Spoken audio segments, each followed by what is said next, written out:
Hi guys, welcome back to the cottage. We are back at our home remedies series, and today we're going to be making homemade cough syrup. So let's get started. I've got black peppercorns, these are whole.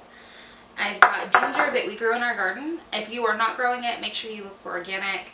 Turmeric, also same thing, we grow it here, but if you are buying it yourself, make sure that it's organic. We got oranges. If your oranges are not organic, you're going to want to wash them in like a vinegar solution. Lemons. And we're also going to be following it up with some wild cherry bark and, of course, raw honey. So, let's get started.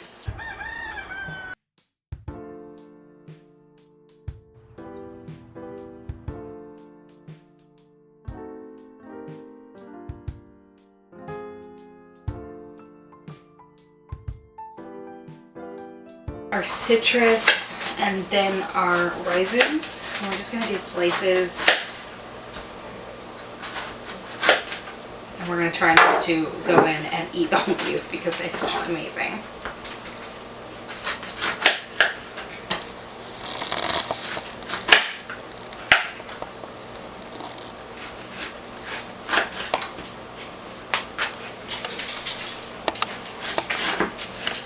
Alright, that's one orange. And on to the lemon. And how many oranges and lemons or whatever you're going to need is really going to depend on how much you plan on making. I'm going to be using a quart jar, so whatever size jar you need, you're going to be using, you need that much ingredients to fill it. So it's a little bit of a play it by ear kind of situation. There we go. Turmeric. And we're just going to slice these in pieces.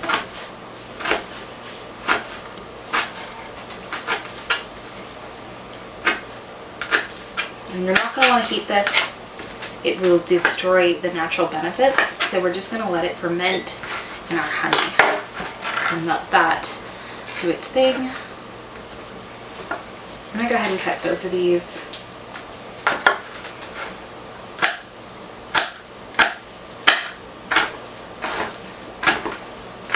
All of these ingredients have really nice natural benefits for colds and coughs and immune boosting. So they'll be very soothing and comforting. There we go, ginger, and we are ready to start filling. I'm just doing thin slices. There we go. I love the smell of that fresh first year ginger.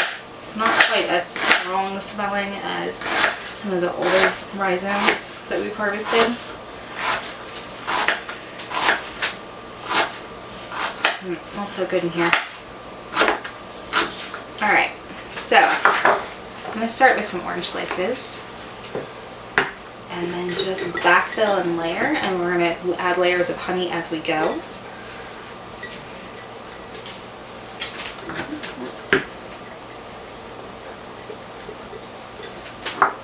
Black pepper, this is whole kernels,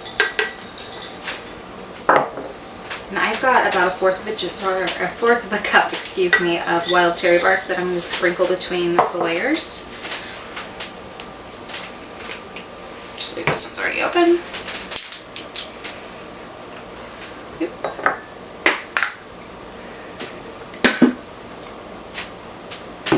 There we go. A little gap there. I'm going to shove that down. All right. Another layer.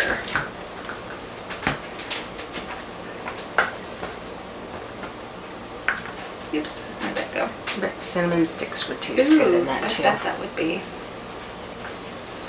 More cherry bark.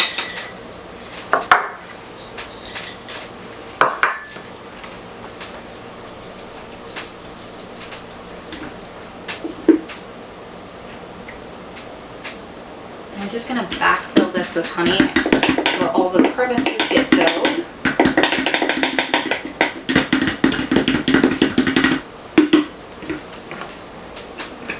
Put the lid on that and let that drain for a minute and start on our bottle.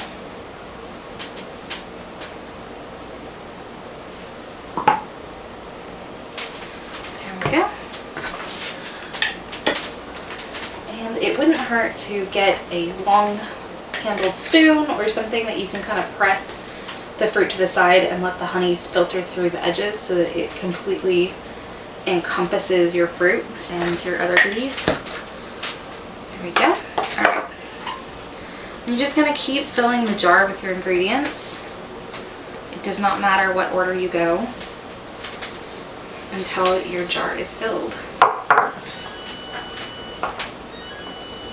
And on that note, my dryer's done. Alright. Pack that down in there. Honey.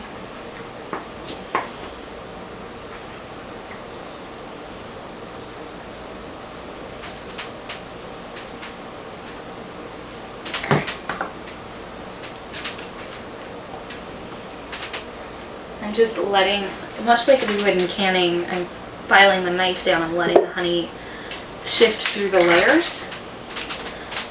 And in the process, it's making any air pockets escape so the honey can backfill it.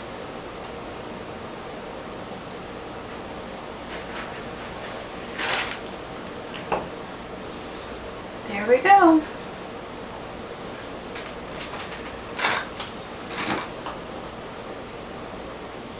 And you do not have to use a knife, but this is just what I had sitting next to me. I didn't want to go get a spoon. Alright, I'm just going to top this off really quick with our last bit of turmeric and ginger, just so it all gets in there. Push it down, and I'm going to top that with some more honey. Just going to pop that in there. Get everything there nice and tight, packed in there. And a little bit more honey.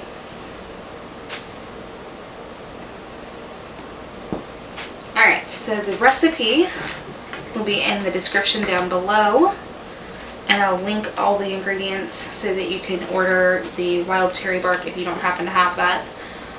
Alright, we're going to put a lid on this and we're going to get it on nice and snug, and then we're going to sit it on a plate in a warm spot where we're going to see it every day, and that just ensures we remember to shake it once a day. And then once you're done shaking it, you're going to take the lid off and it's called burping, you're going to let the excess gases escape, then close it back up and sit it back in your warm spot for about a week, and then it's going in the fridge, and you can you need to leave it there at least a week, but if you can let it go longer, you can let it marinate for up to a month, and then you're going to pull it out and you'll strain all of this good stuff out. Don't throw it away, it makes a great tea, and it is ready to start taking. This is a really easy remedy to make. It's going to be great to have on hand, especially as we're getting into the colder months. Whenever you feel like you're going to have a cough or tickle, just take a little spoonful and you are ready to go. So I'm going to get this in our warm spot to ferment, and we'll see you next time.